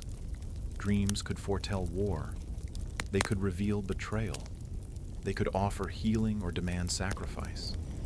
Ignoring a powerful dream wasn't just seen as foolish. It was dangerous. The dreamer then was not just a sleeper. They were a messenger, a vessel temporarily opened to cosmic truths. And in some cases, that dreamer became a prophet, chosen by the gods. Entire professions were devoted to understanding dreams. Priests, shamans, oracles, and seers all learned to read the symbols that emerged in the night. A snake in a dream could be a symbol of transformation or a deadly omen. A rising sun could promise victory or deception, depending on the context. Each culture had its own codes, but the belief was universal. Dreams mattered.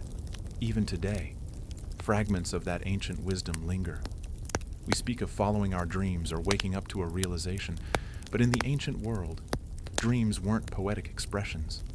They were maps, warnings, sacred intelligence delivered while the conscious mind slept. This was the world before Freud, before REM cycles, before science tried to measure what the ancients already feared and revered. Because to them, the dream world was real, and to walk through it was to walk with gods.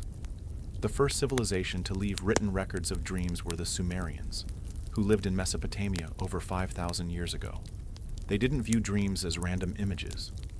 To them, dreams were direct transmissions from the divine, often complex, symbolic, and deeply consequential.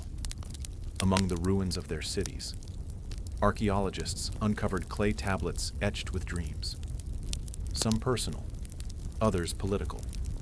Dream interpretation wasn't a novelty.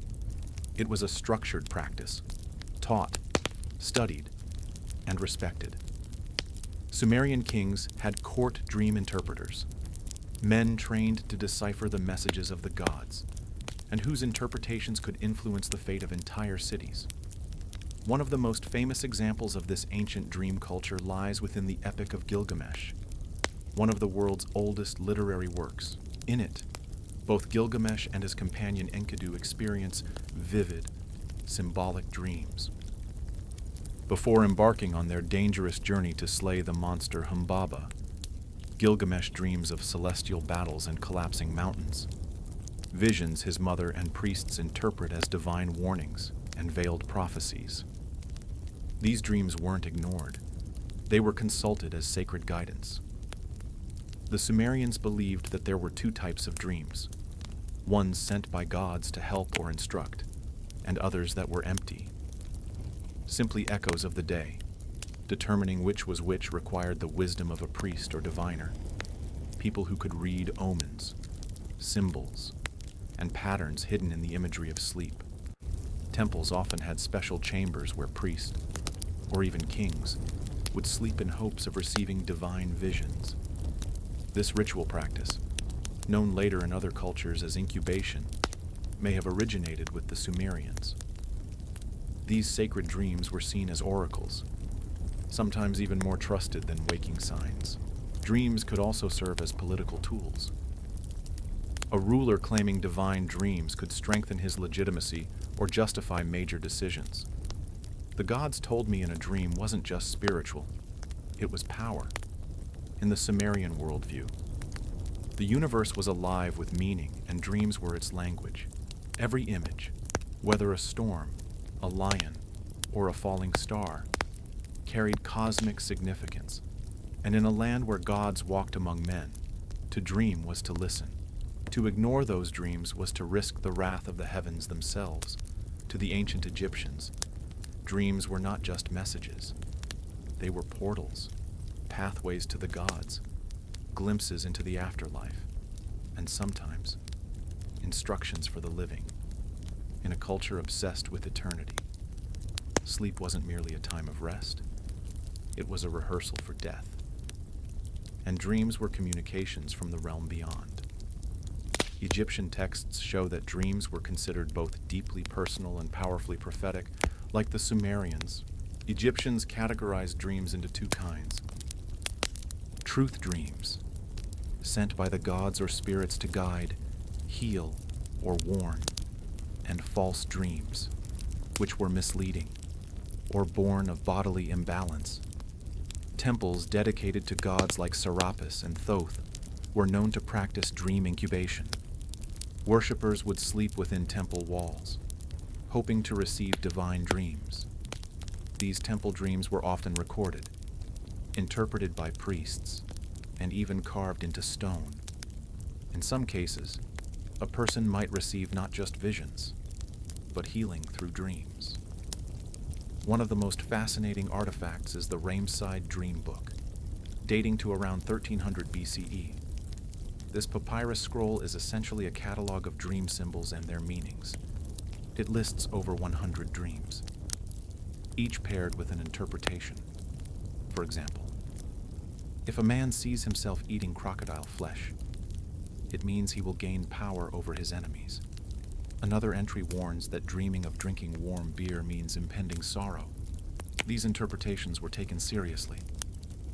Pharaohs, generals, and priests all sought the counsel of dream interpreters, who acted as intermediaries between the dreamer and the divine. Egyptian mythology also linked dreams to the Ka, the soul. During sleep, the Ka was believed to leave the body and travel to other realms. What it saw there returned as dreams. Sometimes these were visions of loved ones long dead, or encounters with gods bearing messages. Occasionally, dreams were considered visits from malevolent spirits, and protective spells were recited to keep such forces at bay. Even in tomb inscriptions, dreams appear. Kings described how gods came to them in the night. offering divine sanction for their rule or guidance for their legacy. In the land of pyramids and gods, dreams weren't illusions. They were revelations. And to dream was to step briefly into the eternal. In ancient Greece, dreams occupied a space between medicine, mythology, and philosophy. To the Greeks, dreams were more than personal. They were cosmic messages delivered by gods, heroes, or even forces from the underworld. But unlike earlier civilizations, the Greeks also began to ask why we dream, planting the first seeds of psychological thought. The most sacred place for dream revelation in Greece was the Asclepion, a healing temple dedicated to the god Asclepius, the divine physician. Pilgrims came from across the Mediterranean to sleep inside these sanctuaries in a process called incubation. Before sleeping, they would bathe, fast, pray, and sometimes offer sacrifices, all to prepare their bodies and souls to receive healing dreams. In these dreams, it was said that Asclepius himself would appear, diagnosing their illness or prescribing a cure, sometimes even performing dream surgery. Temple priests, called therapeuti, interpreted the dreams and applied treatments based on what the gods revealed. This blend of medicine and mysticism was highly respected, and it worked, or at least seemed to. The walls of Asclepions were covered in inscriptions thanking the gods for miraculous recoveries. But dreams in Greece were not only for healing, they were political and prophetic too. In Homer's epics, dreams come directly from Zeus. In the Iliad, the god sends a deceptive dream to Agamemnon to influence battle strategy. In the Odyssey, Penelope speaks of two gates of dreams, one of horn, from which true dreams emerge, and one of ivory, from which come lies. Dream interpretation became a respected craft. Philosophers like Aristotle and Heraclitus pondered the nature of dreams, wondering whether they came from divine origins or simply the stirrings of the soul. Meanwhile, Artemidorus of Daldis, a 2nd century dream interpreter, wrote the Oneirocritica, a 5-book manual on how to decode dreams based on profession, gender, status, and symbolism. His work was referenced for centuries. The Greeks believed that during sleep, the soul loosened its grip on the body, floating in a liminal state where it could glimpse deeper truths. Whether sent by gods or born from inner reflection, dreams were never meaningless. To the Greeks, to dream was not just to see visions. It was to momentarily touch the divine mind. In the ancient world, dreams weren't just reflections of the mind. They were often believed to be prophecies. Many civilizations saw the dream state as a space where time unraveled, allowing the future to bleed into the present. To dream was sometimes to witness fate before it arrived, and that knowledge carried both great power and deep responsibility. Across Sumer, Egypt, and Greece, history is filled with rulers, generals, and prophets who acted based on their dreams. One wrong interpretation could cost a kingdom. One correct reading could change the course of history. In Mesopotamia, dreams of celestial omens, falling stars, dark suns, or blood-red rivers were seen as signs of coming war or disaster. Priests kept detailed records of these dreams, looking for patterns that might predict the fate of empires. These records weren't just stored, they were consulted during times of crisis. The Egyptians also viewed dreams as divine warnings. Pharaoh Thutmose IV famously claimed his reign was foretold in a dream, one in which the Sphinx spoke to him, promising kingship if he cleared the desert sand from its body. Whether fact or political storytelling, that dream secured his legitimacy in the eyes of the people. In the Greek world, prophetic dreams played out on the battlefield and in political chambers. Before major decisions, leaders sought omens, either through dream incubation or by consulting oracles like those at Delphi, who often dreamt as part of their rituals. Even Alexander the Great was said to have dreamed of the Egyptian god Serapis before conquering Persia, taking it as a sign of divine favor. But prophecy wasn't only for kings. Everyday people also believed dreams could foretell marriage, childbirth, illness, or death. Artemidorus's Onira Critica included thousands of such interpretations, dreaming of losing teeth, a death in the family, dreaming of flight, a sudden change in fortune. The belief in prophetic dreams gave ordinary people a sense of access to the divine, a glimpse into the hidden threads of fate. But it also created anxiety. What if you missed a warning? What if you misunderstood? In a world where gods whispered in dreams, sleeping wasn't just a private act. It was a conversation with destiny. In the ancient world, healing didn't always come from herbs or blades. It often came from dreams. Sacred healing sanctuaries, known as dream temples, existed across many ancient cultures. Here, the sick didn't just seek medicine. They sought divine intervention, and the treatment began not with potions, but with sleep. The most famous of these were the Asclepians in ancient Greece, dedicated to Asclepius, the god of healing. But this wasn't a Greek invention alone. Earlier civilizations in Egypt and Mesopotamia also believed that dreams could reveal cures or offer spiritual purification. These temples weren't places to escape illness. They were places to encounter the source of healing, often through a divine dream. The process was called incubation. A pilgrim would purify their body through fasting, bathing, or ritual sacrifice, before lying down in a sacred chamber, usually at night. The goal was simple but profound: to dream with intent, to open the self to divine contact. In these dreams, gods or spirits would appear, offering advice, cures, or even performing dream surgeries. Some dreamed of snakes coiling around their bodies, sacred symbols of Asclepius. Others saw themselves bathed in light or touched by divine hands. When they awoke, temple priests, trained dream interpreters, would listen, translate, and prescribe actions based on the dream. Sometimes it meant drinking a special brew, walking a certain path, or offering thanks with a sacrifice. In some cases, the dream itself was considered the healing. These temples weren't isolated or fringe. Thousands of people visited them. Inscriptions etched into temple walls speak of miraculous recoveries: blindness cured, fevers broken, pain lifted. Whether the healings were physical, psychosomatic, or spiritual, the power of belief and the dream was undeniable. Dream healing crossed cultures. In Egypt, people visited temples of Serapis or Imhotep, seeking similar nighttime revelations. In Mesopotamia, temples to Gula, the goddess of medicine, offered spaces for dream divination and ritual sleep. What united all these practices was a shared belief. The body and soul were connected, and the soul spoke most clearly in dreams.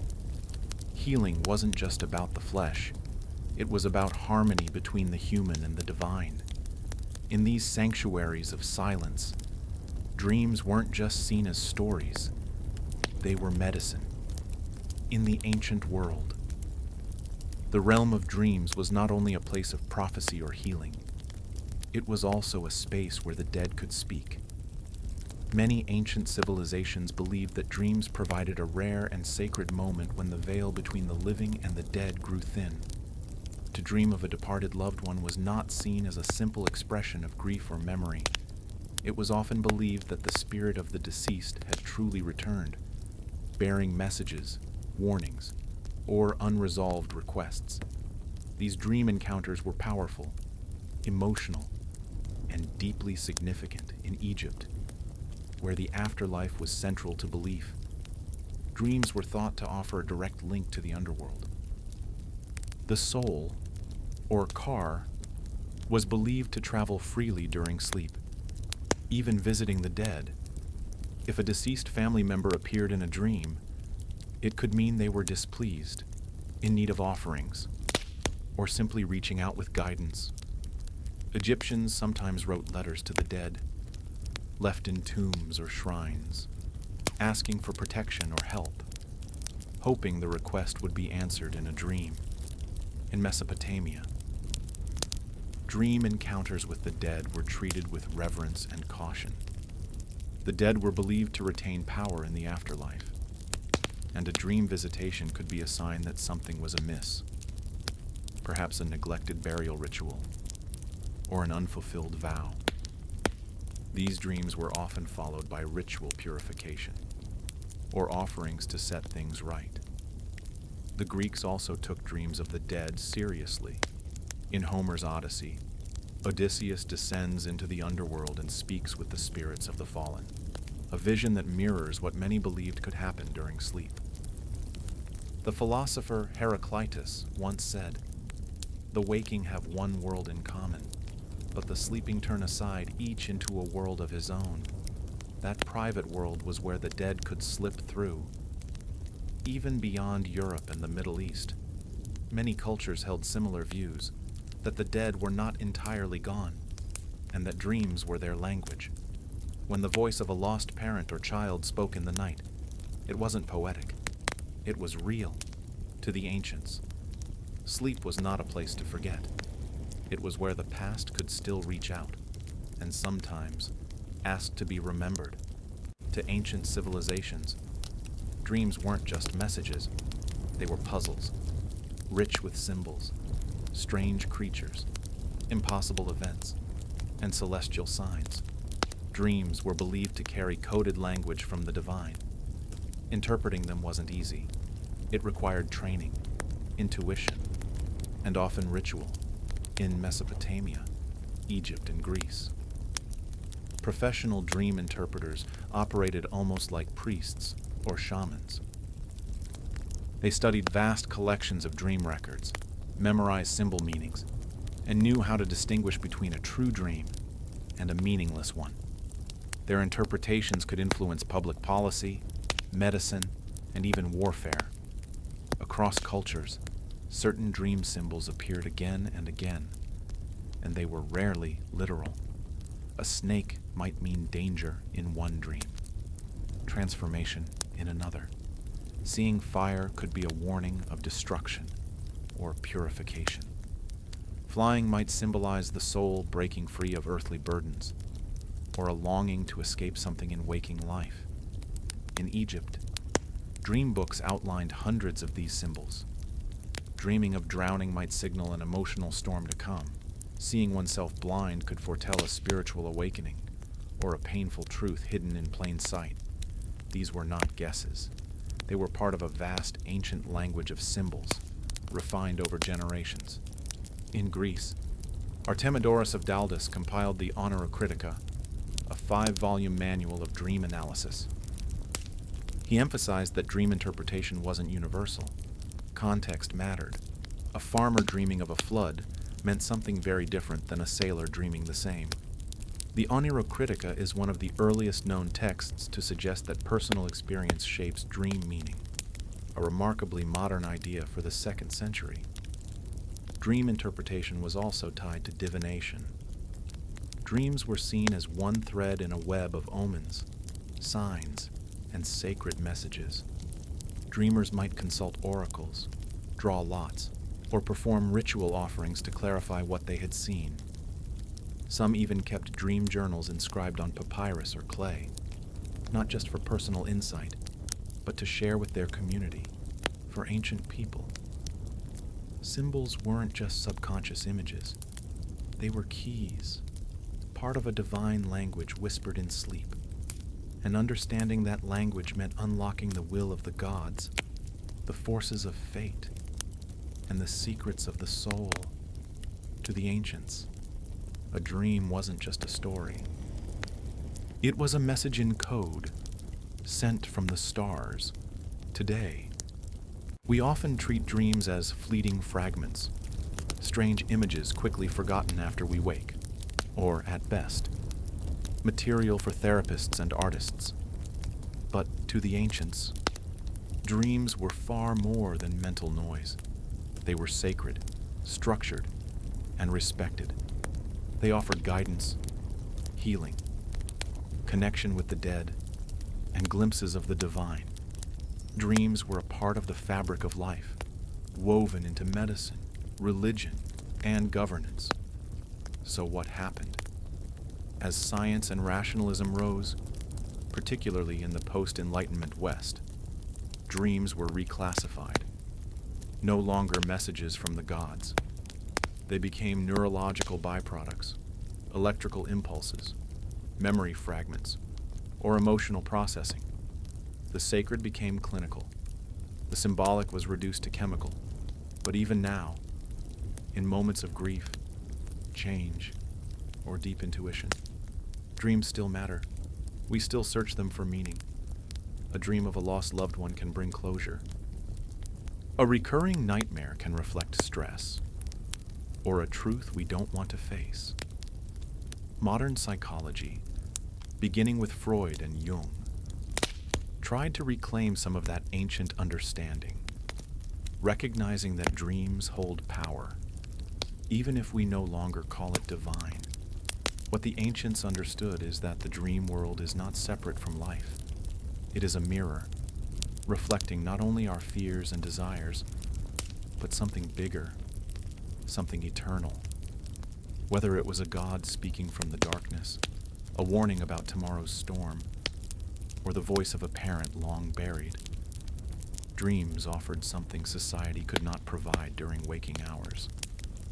A conversation with the unknown. And maybe that's what we've lost. The humility to listen to what sleep might be trying to tell us. Across time and civilization, one belief remained constant. Dreams are not random. They are doors. And the question isn't whether they're real. It's whether we're willing to walk through them. In every ancient temple, every scroll and tablet, we hear the same whisper. Pay attention. Close your eyes. Not to forget the world, but to understand it. Because in the silence of night, when the noise of the world fades, we might just hear what the Sumerians, Egyptians, and Greeks already knew, that dreams are not echoes of the mind. They are the language of the soul.